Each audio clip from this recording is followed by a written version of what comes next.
Hey everyone, welcome to the latest Global Thought Leadership Institute webinar on the really important topic of professional standards and certifications. I am Cindy Anderson. I'm one of the founders of the GTLI and author of the book, The ROI of Thought Leadership. And I'm here with Mark Langley, who is Executive Director of GTLI and formerly the CEO and President of the Project Management Institute. And Mark was responsible for growing the community of certified project managers to almost 2 million people around the world and really cementing the practice of project management as a really essential discipline for strategy implementation. So we're super happy to have Mark on board with us at the GTLI.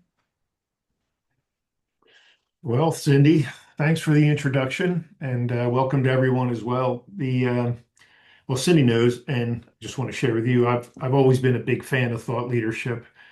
From the consumer standpoint, as I was leading different organizations, I certainly relied on it, as we found in our research, many people do. I've made decisions on it using that thought leadership, whether it be from operating model to product decisions, infrastructure. I find it highly valuable. So when I had the opportunity and to join up with GTLI to help build out their effort, I was really excited. I do have kind of a parallel producer aspect of my background with respect to thought leadership, and that is when I was working at PMI, I was once asked by a CXO type when we were having a discussion around why I felt uh, project management was essential for delivering on strategy. His response was, "Well, of course you're going to say that. You're the CEO of PMI." And I realized in Right. that moment I needed something bigger than my opinion. And I think that's a lot of what we're going to talk about today, because there's a lack of understanding. What is thought leadership? What's good thought leadership? What's reliable thought leadership? Uh, how's it different than content marketing? We're probably not going to talk about that. But for Maybe a little. maybe a little. But for me, I just want to set the stage. For me, it's about demand generation. Thought leadership is that top of the funnel. Demand generation is not lead generation. It's not converting leads to sales.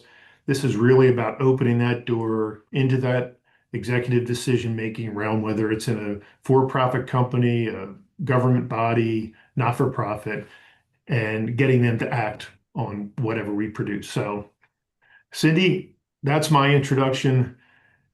And Thank you. I I'm looking remain at the confused. How did we get here? yeah, I'm looking at the chat, Mark, and there are people from everywhere on this call: Dubai, Portugal, India, London, Iowa. Well, hello, Iowan. Denmark. I'm from Iowa. Is that Denmark, Saudi Arabia, is that a family Germany. member? Wow. So I was worried that people on the call might already know the history of GTLI, but let me just share a little bit about it since there are so many what looks like new folks who are here, because it's going to lead us directly to the discussion that we're about to have on standards and certification, which is our real topic of the day. So when you and I worked together at PMI, and you'll remember that we used to get questions about the value of what we were doing with research and thought leadership. You remember our research director at the time didn't want to share anything that we had produced because he thought it would give away competitive secrets, right? And another colleague would frequently ask what was my raison d'etre, despite the fact that he was not French. But fortunately, as you said, you're a big fan of thought leadership, and we ended up producing what became the seminal report on the value of project management, which demonstrated the cost of failed projects, which led to a lot of media interest and um, interviews about project management, and really helped grow the organization. So, kind of hoped that was the last time I'd have that kind of question in my career. Unfortunately, not so much. Several years ago at IBM, our leadership started asking similar questions. Things like whether the investment we were making in thought leadership could have been better invested elsewhere. So thinking back to how we demonstrated the value of project management through our research and thought leadership insights, my colleague Anthony and Marshall and I set out to try to prove the value of thought leadership. Most of the work that we do as thought leadership producers revolves around, trying to prove the ROI of, at least at IBM, various sort of technology investments or kind of, tools to make organizations better at what they do. So we decided to take that research lens and literally turn it onto our own practice of thought leadership and try to prove the ROI of thought leadership. And I got to tell you, both of us were really surprised when we actually did it. Even more surprising, though, was the scale of the impact that executives told us thought leadership was having on their purchasing decisions.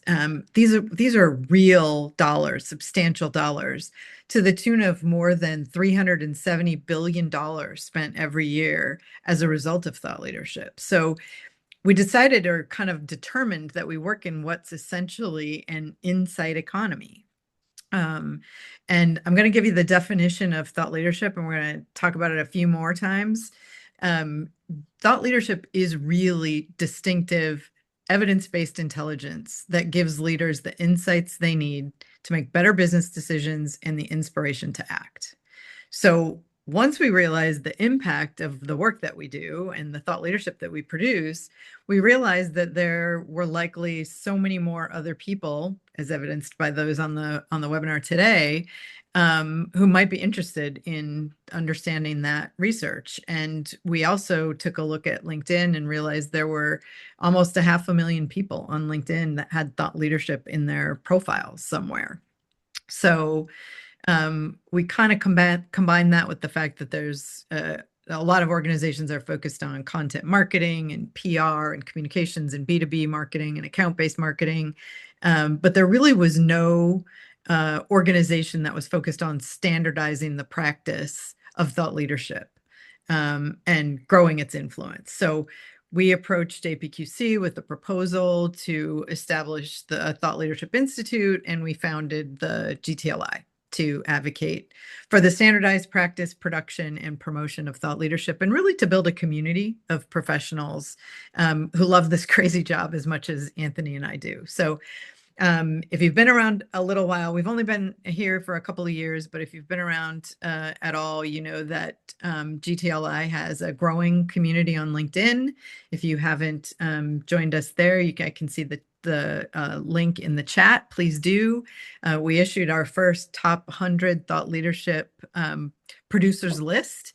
We have a weekly newsletter that highlights examples of excellence in thought leadership. We've had 2 symposia, and the next one is in February. We're going to talk next February. We'll talk a little more about that later. And the reason that we're here today, we've launched the first ever global thought leadership practice standard and the first ever global thought leadership producer certification. So with that as the backdrop, let's turn back to the topic of the day.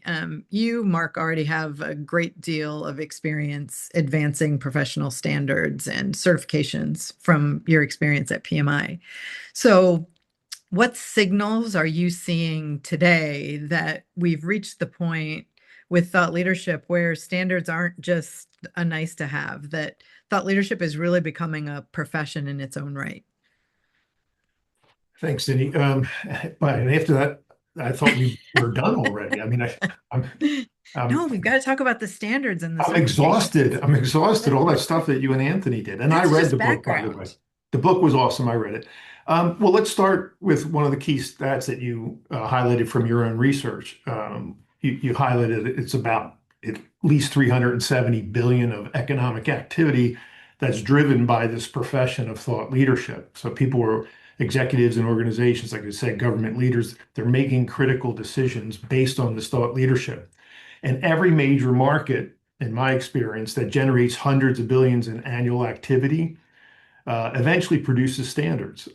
It also produces credentials. It has minimum quality requirements. I call those the hallmarks of a profession. So when GTLI started out with its early efforts in building the community, a symposium, and then led to the standard, it made complete sense for thought leadership as it did for others. I mean, project management was one. There was, other than the learned professions, which have licensure requirements when there's public Mm, safety at risk, they're in a different bucket, but they have them, but they're governed differently. right. But every other profession, human resources, project management, marketing, there's standards for how to conduct and develop whatever that activity is. In this case, that drives 370 billion plus of economic activity each year. So Mm, whether it's learned or whether it's a newer profession such as technology, there's so many standards for technology. It's our premise that thought leadership has crossed that threshold, if you will. And if we let there persist an absence of the hallmarks of a profession, it's going to create a gap in the market, and ultimately it could lead to higher risk, maybe even failure. So for me, naming thought leadership and the insight economy is the first act towards professionalization in I'll say, a unbiased, objective, non-commercial organization like GTLI. And I think that's one of the things all professions really benefit from is an association that represents them, that worries about what they do, and is aimed at improving the outcome of what they do.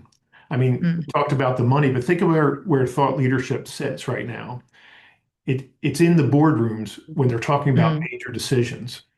There's consequence to that, right? It's not a nice read that we just had. There's people making decisions, and there's consequences to the individual that makes the decision, to the organizations they lead, to the customers they serve, and ultimately, if the decisions are bad based on bad insights from weak thought leadership, there's a societal impact to it too, because in the end, society bears most of the cost of good and bad decisions.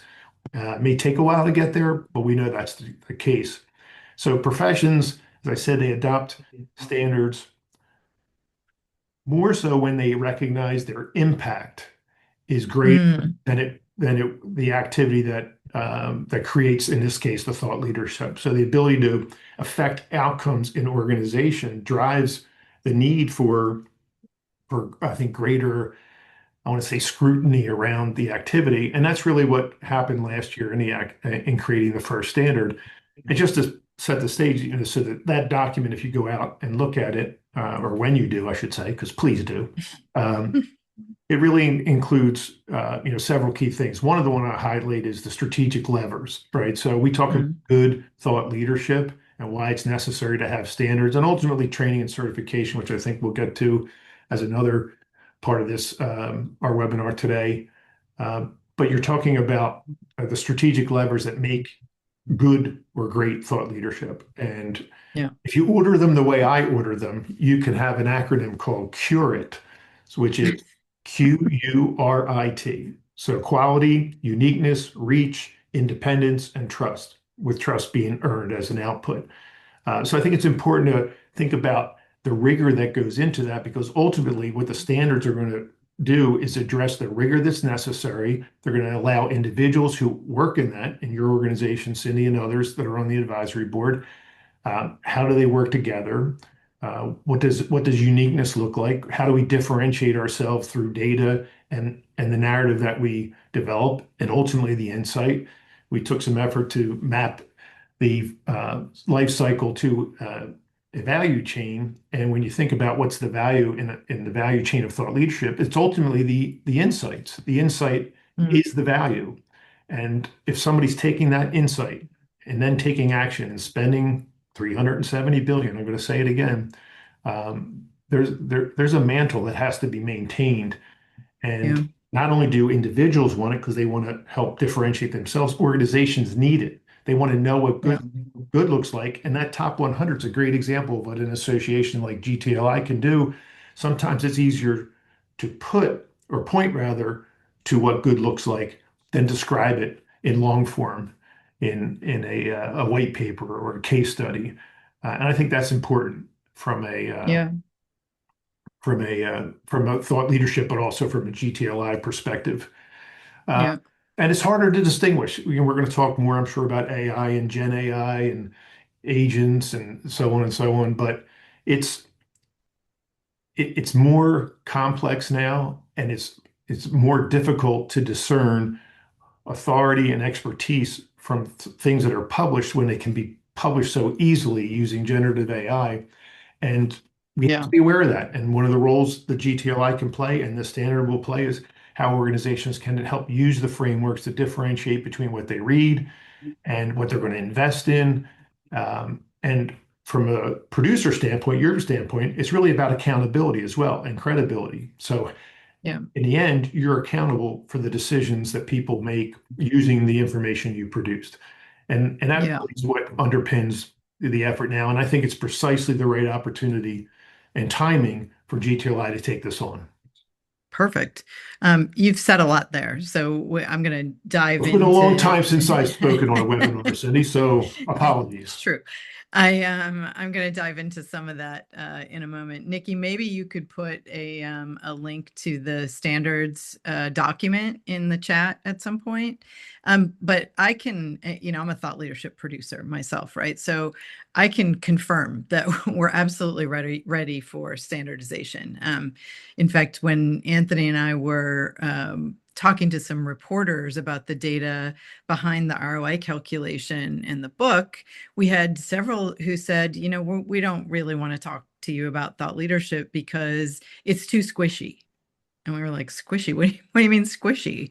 But what they meant was they just didn't believe, based on anything that they'd seen, that there was enough evidence that thought leadership had impact. And before we wrote our book, there was really no evidence that it was measurable at all. And that was,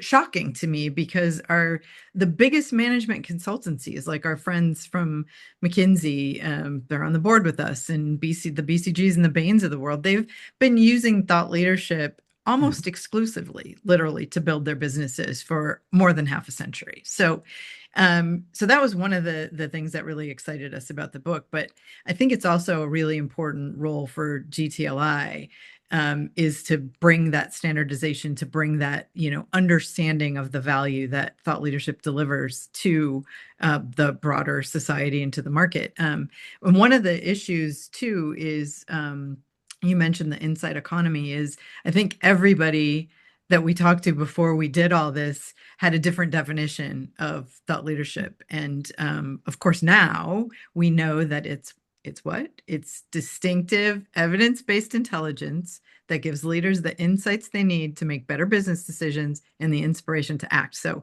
write it down if you haven't already, because there's going to be a quiz later. Just kidding. But it makes standardization and advocacy really important for GTLI. So let me dig into what you said. What actually is the standard for thought leadership, and just give us some details on kind of why it's important for what we've been talking about. Sure, sure.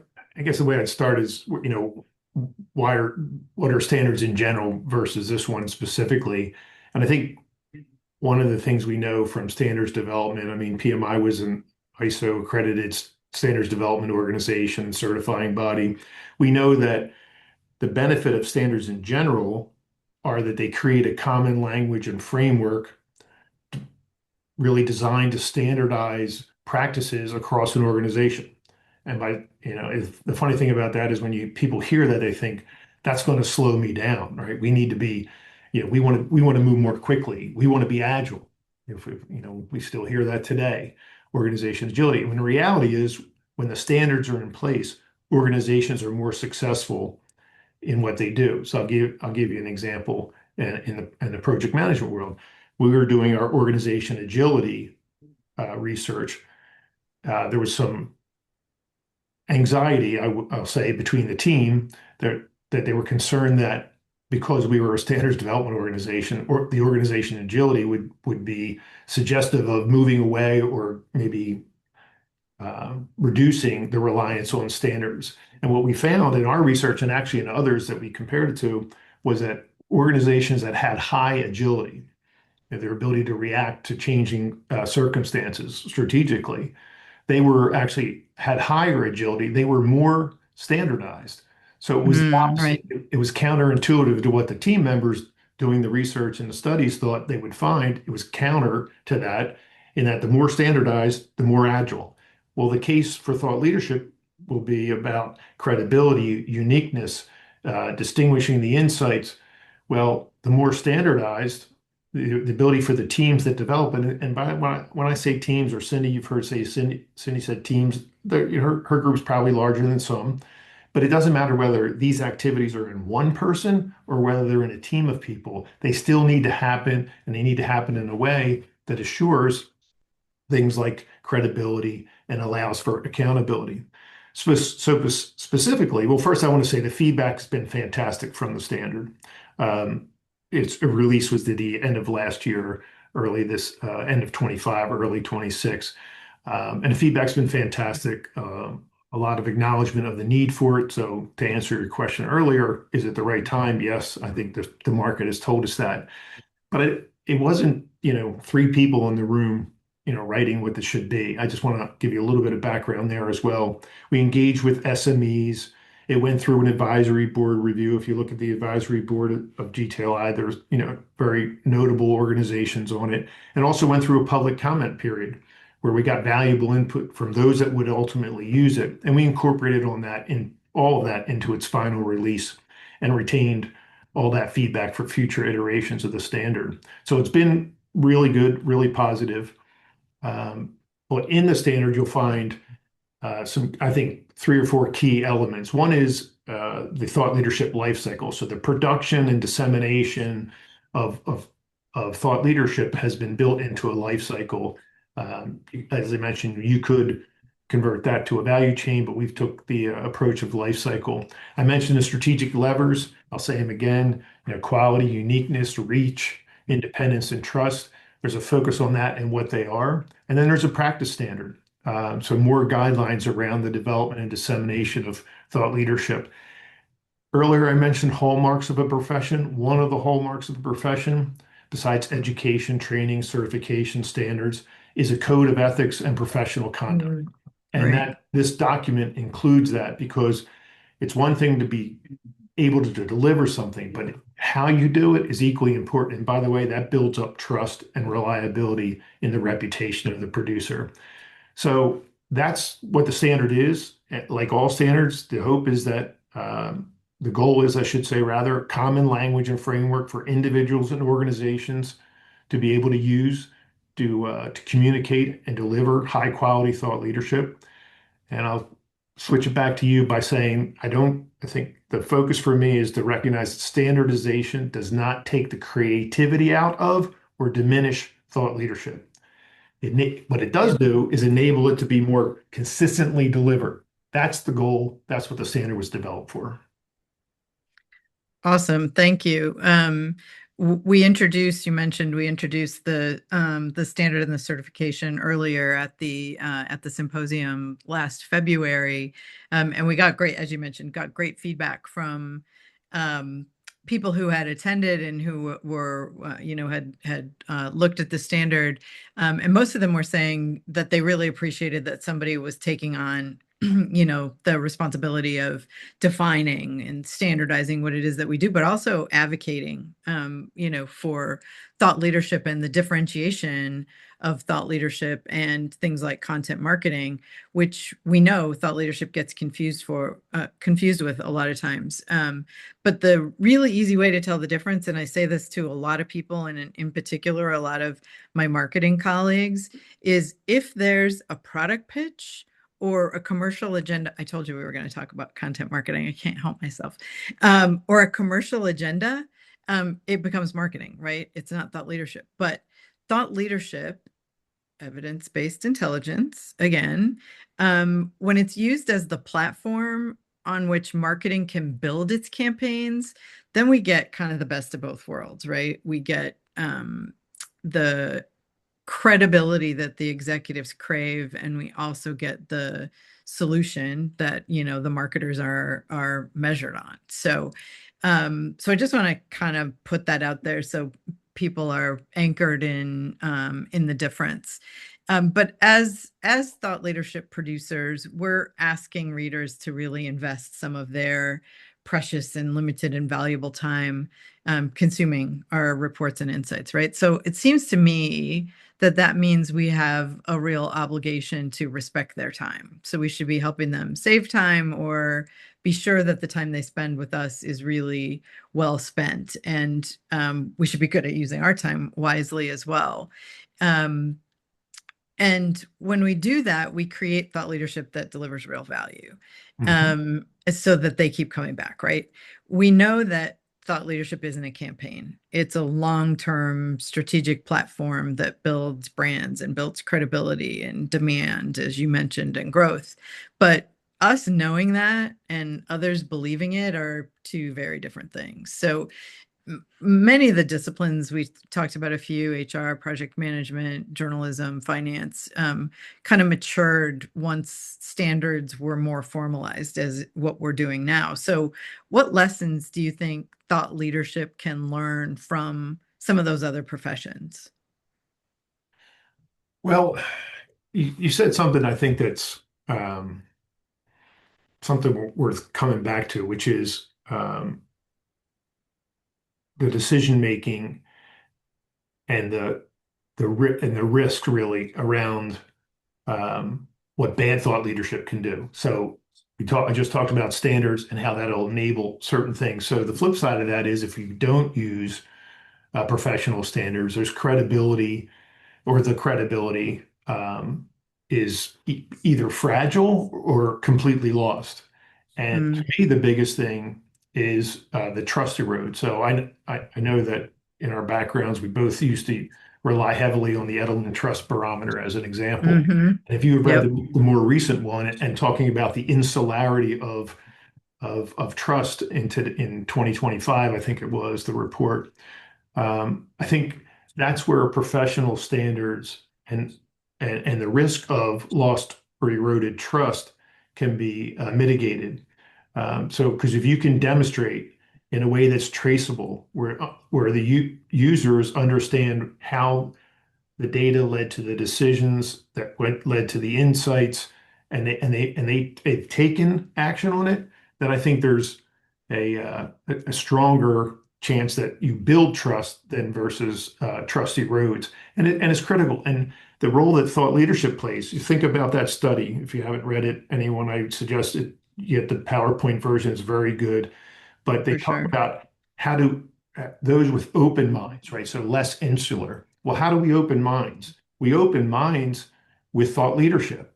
So I see a piece of thought leadership. I know my organization is dealing with it, perhaps not today, but maybe 6 months, maybe a year and a half, depends on the topic.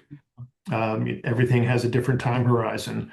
But when I'm presented with that and I want to take action, I want to know I can trust. So I mentioned earlier, I relied on it heavily in my career. I mean, I've made decisions about operating models and go-to-market strategies based on things that are published by many of the firms that are in the top 100. Um, you talk about innovation and disruption. So much has been published on that, and it all was an input in the decisions that we made, that I made, and I know for other executives because we used to all have enough roundtables that we learned that. So the risk isn't just bad ideas; it's really around decisions made with unearned confidence in the ideas. Mm, Is so, and that risk is everyone's risk. We talk about mm, AI slop, the competition for the IBV or Accenture or McKinsey or any of the advisory board members or top 100 is not just each other. I mean, I think you would largely say you're in some level of competition, but the competition is all the slop that's out there that's worthless. But somebody can't true. discern it because it's more professional, and the speed at which it's generated is it. Yeah. I mean, it's overwhelming. So, Yeah.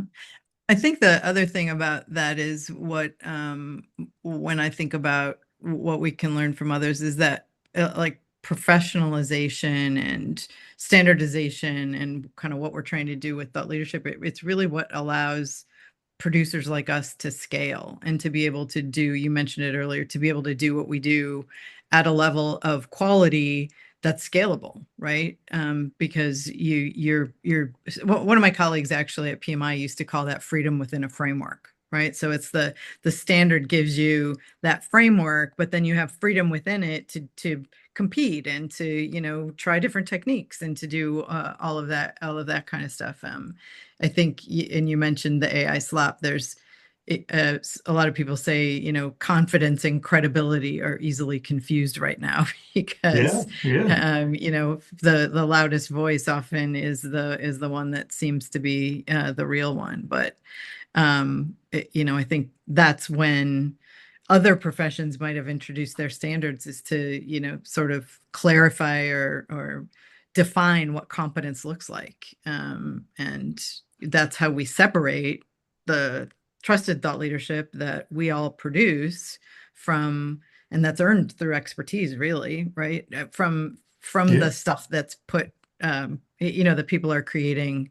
And it means more than just getting a whole bunch of social media thumbs up when we have the standards and that kind of thing behind it. So we've talked about standards. That's awesome. But let's shift to certification. And I've heard you say, I mentioned it earlier, that that certification is what distinguishes confidence from competence. One of those things that does that. So tell us a little about certification. What value does it deliver to both an individual and an organization?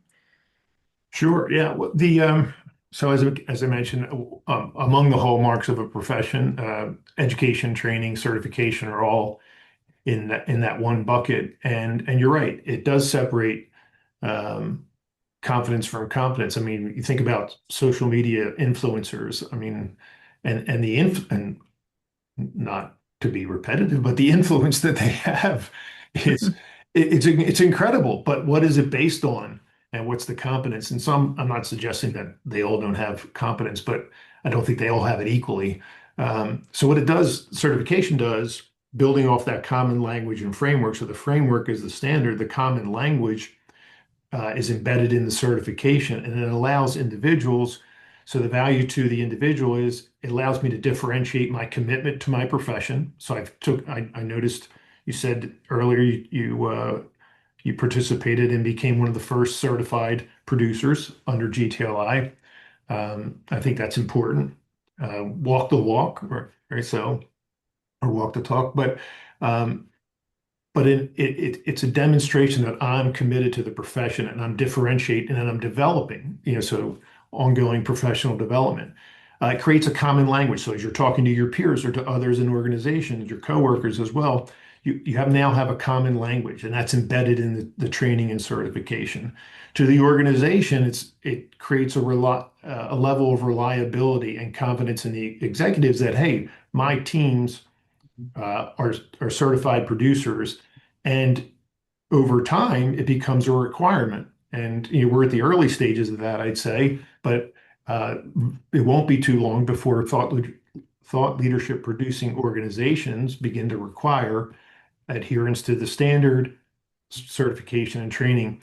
We build it, and you've already highlighted some of it, in the people that are on the chat. We build it to be a global perspective, and it's also pan sector. So it's portable across sectors. So whether you're in the technology thought leadership side or the human resource thought leadership side, it's applicable, and without any real adjustment necessary. Sure, there's context to everything, but we had a very diverse room, as you'll recall, in the first training, Hmm. and we saw that play out. It also enables reliable, repeatable, and sustainable performance, and I think that's the key, both from the individual perspective and from the organization perspective, the producer in this case perspective. You can't rely on the competence of a person, kind of the where they're really good, and that that person always delivers good work. You need it to be across the entire group of people that are working, and this is one way to raise that floor. I talked about it as a quality floor in an organization, and I think it helps move from just being visible to being credible. So you mentioned somebody might have a big megaphone, they may have great visibility, but are they really credible? And I think the training and certification helps really solidify that. Yeah.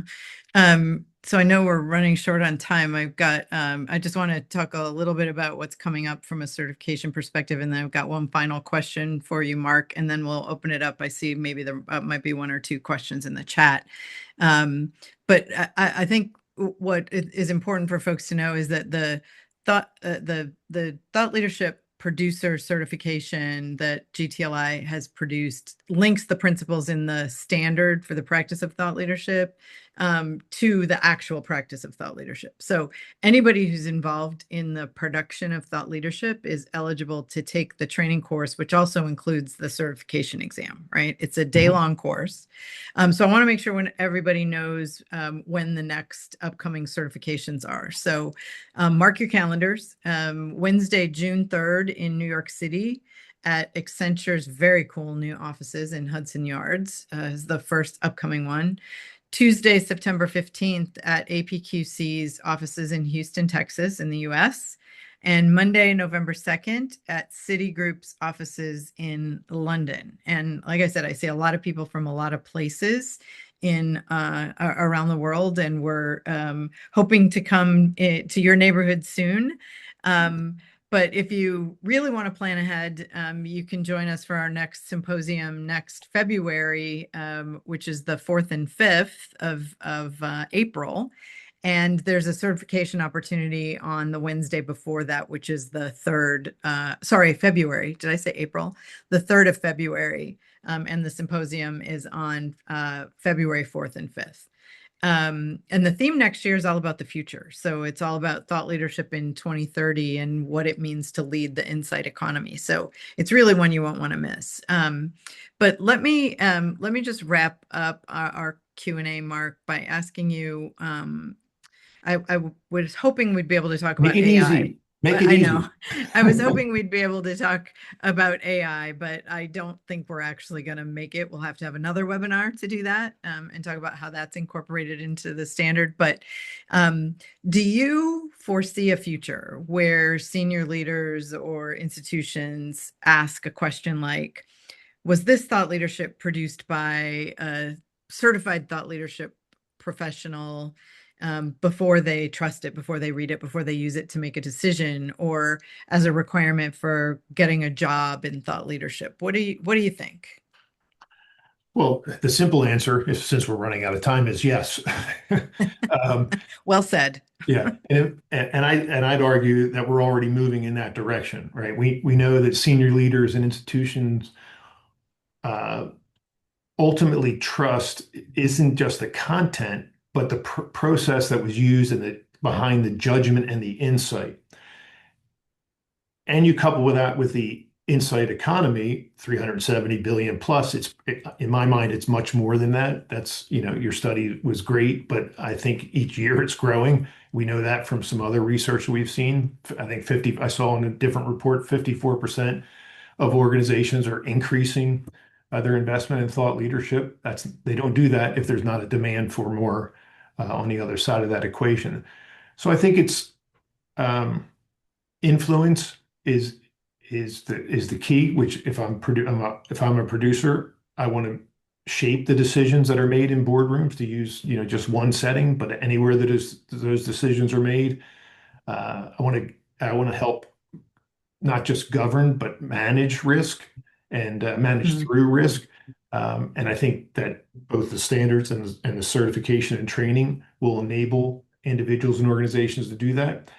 And I know we're short on time, but I just, when you see so many examples of those other professions, project management, technology, human resources, and the list goes on, the demand exists, and it exists because it matters. And I think mm. that's the thing to remember. So yes, short version, yes, I believe it is and is already happening.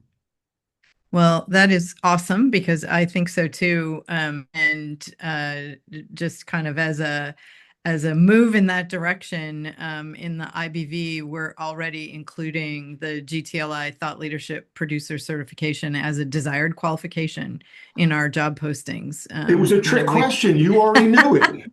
It, it was, I might have wanted to sneak that in. And the reason is because we'd love to see other organizations do that as well and commit to getting their team certified. We've committed to getting our full team certified. It'll take us probably a few years to do that, but we've committed to that. And I know a lot of our colleagues on the board of advisors are making that commitment as well. So really hoping that some of all of you on the webinar will bring this into your organizations, will get yourselves and your colleagues certified. Go take a look at the standards. There's a lot of resources that have been posted in the chat. But let's go over there, Mark, and see if there are any questions. I did see one. Sweta, it looks like, is asking, what can companies that cannot do their own research do, and can individuals become thought leaders? Let me say it on the research side. We know from the research that is in our book that when you have proprietary research, executives tend to rely on your thought leadership more. Now, not every organization is going to be able to fund a proprietary research program. So the second best thing is to use third-party research, and there's a lot of it out there, right? So you can look for other institutes that have research that's available. You can reference other people's research, but the thing I would not do is don't try to do thought leadership without data, because it's not thought leadership, because data is an essential component. And that, that would be my thought on research. Do you have anything else to add there, Mark? I just want to add a favorite quote from one of our colleagues, TCD, which is, the plural of anecdote is not data. So that's true, which leads into the second question about individuals becoming thought leaders. And yes, they can, but again, there has to be data. There has to be that evidence-backed insight. Remember the definition? I said there wouldn't be a quiz, but that was kind of a quiz. So yes, if an individual takes the time to look for data that backs up a perspective that they want to deliver, to lead their thought, then yes, absolutely, a person can be a thought leader. But again, the fundamental definition of thought leadership is that you have to have evidence behind it. So it can't be an opinion, can't be an anecdote, it can't be even a really good anecdote or a story, right? It's got to have that data behind it. So let's see. Jonathan, can you not have thought leadership based on experience, insight, vision, not always on a survey? So certainly there's qualitative research that could be done to support thought leadership. But again, it's the evidence, it's the data behind it that counts. So if it's just your experience, and if it's just you're relying on the people that you've spoken to without having some sort of independent kind of data and insight behind it, then no, it doesn't meet the definition of thought leadership. Yeah, and I just add our initial and primary focus has been on the thought leadership itself versus individuals, designated as thought leaders. Because then you get into SMEs, experts, gurus, and absolutely. And those are great people, right? Yeah. Oh, right? Absolutely. Yeah. And they're producing a lot of really interesting perspectives, but it's different than thought leadership. Yep. Right. Okay. Anybody else have any questions? I don't see anything else in the chat.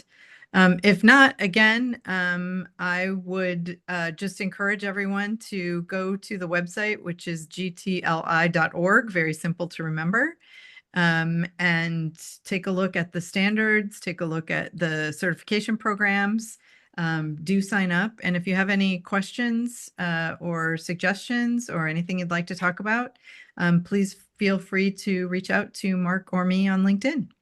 Yes. And come to New York. I think we'll both be there, right, for that one? We will, yeah, in June. Look forward to seeing some people in New York. Very good. All right. Thanks so much, everyone. Have a great rest of your week. All right. Bye.